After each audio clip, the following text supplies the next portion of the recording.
Kashmir conflict को syllabus से बाहर करो। आपको पता ही नहीं चलना, स्टूडेंट को पता ही नहीं चलना चाहिए क्या क्या रहा है कश्मीर कॉन्फ्लिक्ट के बारे में, उसकी हिस्ट्री क्या है।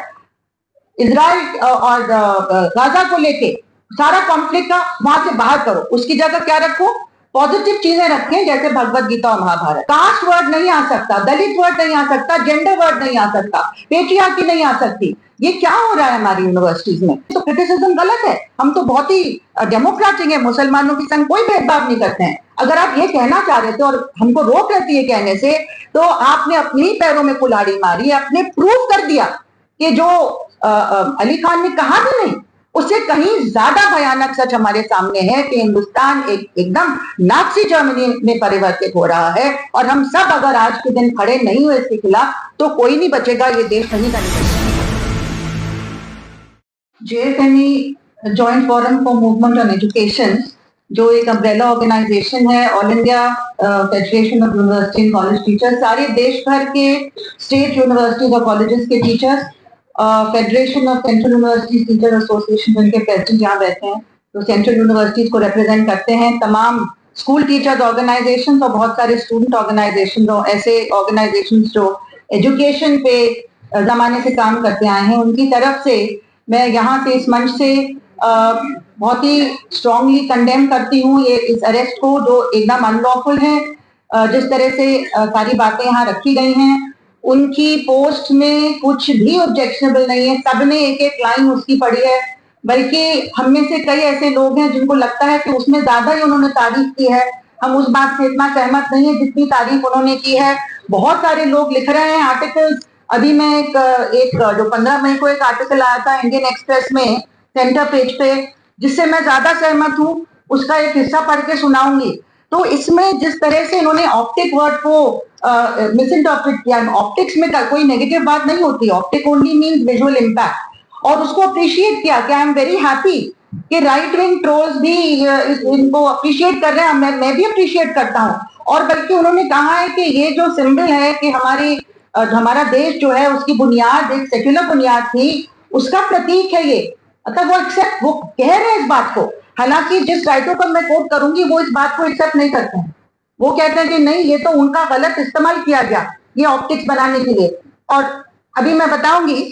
लेकिन इसके पहले मैं ये कहूंगी कि हमला जो है हमारे ऊपर चौतरफा, ये कई सालों से चल रहा है, चाहे वो एकेडमिक्स हो, स्टूडेंट्स हो, जर्नलिस्ट हो, लॉयर्स हो, कई साल, 5 साल से ज्यादा हमारे स्टूडेंट्स, टीचर्स, हानी बाबू हमारे प्रोफेसर, और उमर खालिद स्टूडेंट, और बहुत सारे एक्टिविस्ट, ह्यूमन राइट्स एक्टिविस्ट, वकील, जिन्होंने साई बाबा का केस लड़ा, साई बाबा रिहा हो गए, बाइज्जत बरी रिहा हो गए, लेकिन जिन वकील ने उनका केस लड़ा वो अभी तक जेल में है। मतलब कोई लॉजिक नहीं इन चीजों में। तो ये चौतरफा हमला है, लेकिन इस हमले में जैसे हम यूनिवर्सिटीज में देख रहे हैं, और एक इशारा लक्ष्मण ने किया था इसकी तरफ कि जैसे हमारी यूनिवर्सिटी है, अब हमको सिलेबस बनाने का भी हक नहीं है। कमिटी ऑफ कोर्सेस कुछ भी कहे, डिपार्टमेंट कुछ भी कहे, साइकोलॉजी डिपार्टमेंट कहता है कि हमें कॉन्फ्लिक्ट पढ़ना पड़ता है, मतलब that's an area of study, लेकिन उसमें कुछ लोग जो राइट विंग के नुमाइंदे बन गए हमारी एकेडमिक काउंसिल वगैरह में, और यूनिवर्सिटी ऑफिशियल्स,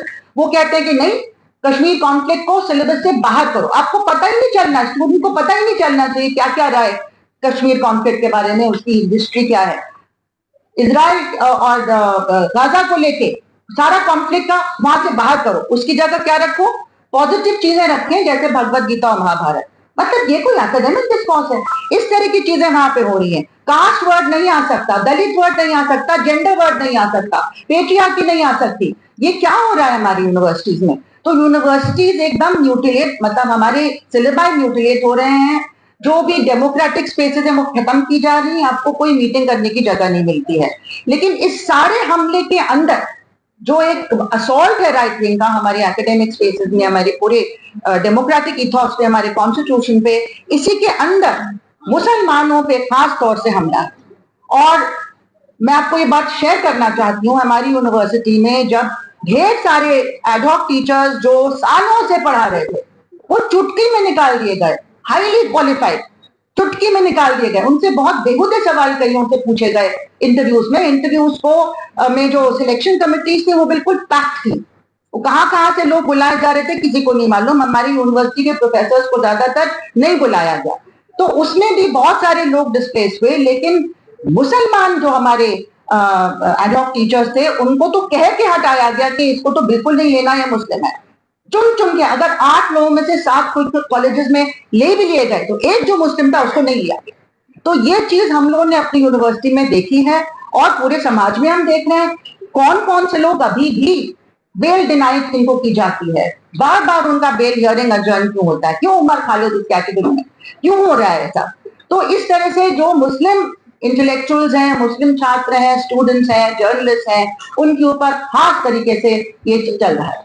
और बहुत ही आयरॉनिक बात यह है कि जिस चीज को बहुत माइल्डली प्रोफेसर अली खान ने कहा कि ये अप्रिशिएट करते हैं कि ये जो सिंबल है हमारी यूनिटी इन डाइवर्सिटी का, कि जो आपने प्रेस कॉन्फ्रेंस की, ये ग्राउंड रियलिटी में भी ट्रांसलेट होनी चाहिए, क्योंकि जो डेमोलिशंस हो रहे हैं आर्बिट्ररी सुप्रीम कोर्ट के जजमेंट के बावजूद, जिस तरह से तरह तरह की मॉब लिंचिंग, ये सबको मालूम है, इसमें कोई छिपी हुई बात नहीं है, ये सब चल रहा है।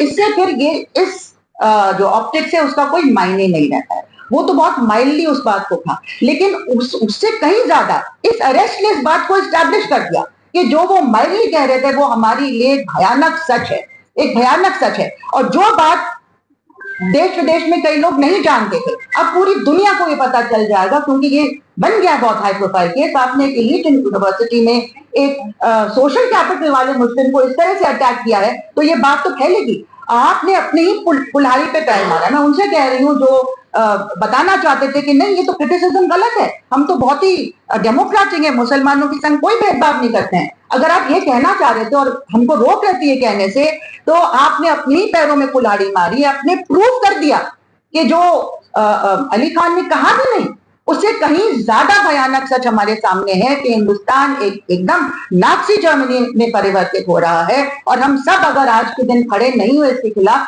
तो कोई नहीं बचेगा, ये देश कहीं का नहीं बचेगा। मैं 2 लाइन पढ़ना चाहती हूँ 15 मई के एक आर्टिकल से, उसके साथ मैं अपनी बात खत्म करूंगी। And I think it is a brilliant article, the nation in the mirror, middle head, Professor Suhas Palshikar. I'm sure he won't mind my taking his name. He has said very clearly here कि जिस तरह से, पूरा नहीं पढ़ूंगी, कि जिस तरह से मुसलमानों को अटैक किया गया पूरे देश में पहलगाम अटैक के बाद, चुन चुन के अटैक किया गया। और हम जानते हैं किसने ये ऑर्गेनाइज किया अटैक्स, कश्मीरी स्टूडेंट्स के खिलाफ, जनरल मुस्लिम्स के खिलाफ। और उसके बारे में एक रिपोर्ट भी आई है अभी हाल में। Significantly, in the past few weeks, the political leadership did not utter a single word disapproving of this development. वो मिनिस्टर और मध्य प्रदेश की तो बात ही छोड़ दी थी, ये तो बाकी जो अटैक चल रहे थे उसके बारे में कोई डिसअप्रूवल नहीं। That political act of omission cannot be absorbed by the empty symbolism. No, he is calling it clearly what it is: empty symbolism of presenting a Muslim officer as spokesperson during the press briefing.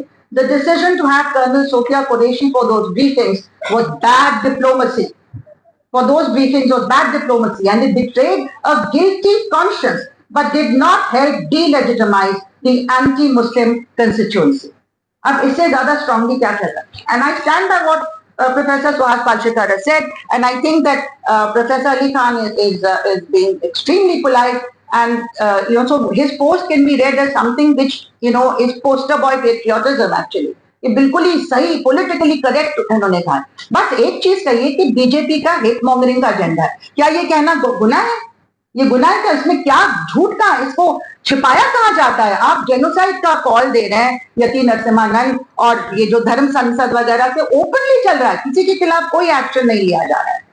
तो ये तो open secret है, secret नहीं है, ये सबको मालूम है। ये तो आपको सबसे बड़ा वोट कैचिंग डिवाइस है, तो इसमें छिपी कोई बात नहीं, तो उस बात का कहना कोई गुनाह नहीं होता। और बाकी सब जो चाहते हैं वो those are laughable. I mean, I also watched Preeti Chaudhary's exemplary interview. I'm really happy that there is some spine left, and anchors are bold enough to ask these questions, even though the Godi media is completely sold out.